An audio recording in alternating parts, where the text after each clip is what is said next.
Yet as the ground heats up, we will expect more of these storms here along the Wasatch Front. We'll touch more on the timing coming up. All right, Grant, thanks. And today, yet another country has been affected by the Ebola outbreak. Nigeria confirming its second case of Ebola. Meanwhile, the World Health Organization confirming more than 1,600 cases, 800 deaths so far from the Ebola outbreak in West Africa. Certainly spreading, and the Ebola virus is now on U.S. soil. So would Utah be able to handle an outbreak? And how could you protect yourself as well as your family?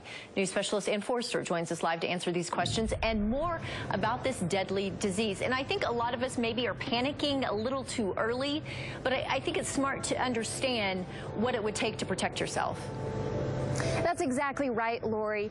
What doctors tell me is that an outbreak here is very unlikely, but it is important to take precautions like you said. Simple things such as hand washing, using hand sanitizer, things like that. Good hygiene will definitely protect yourself.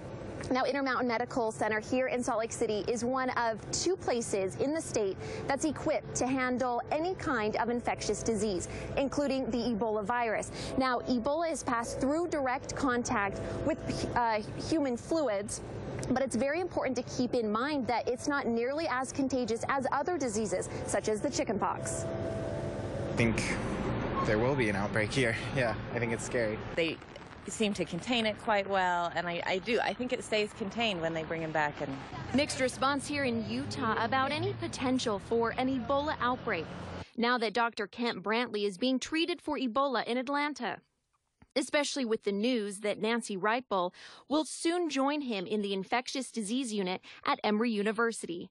And while the chance of an outbreak is really unlikely, medical centers have the training and facilities ready just in case. Want to give the staff additional protection, we would give them what is called a positive pressure mask, and this is what they would wear. Jane Powers knows firsthand the importance of wearing protective clothing when treating patients at Intermountain Medical Center.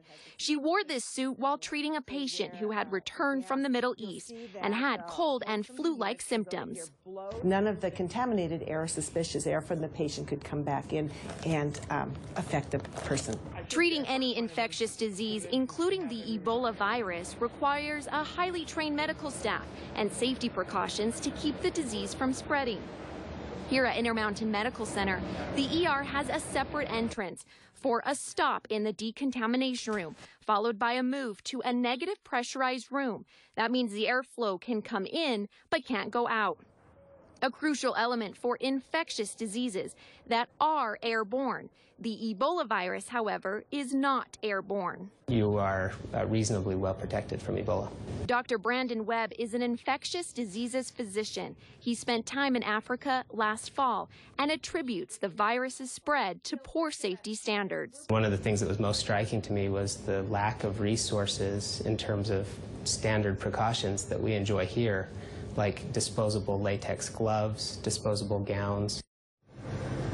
Now, it's important to remember the Ebola virus is not transmittable unless the patient is showing symptoms already. And even then, it's only through direct contact with bodily fluids. Now, earlier I mentioned that Intermountain Medical Center is one of 2 places in the state. The other is the University of Utah's University Hospital. Back to you guys. All right, Ann Forster, thank you. We appreciate that update. It kind of calms us all right now.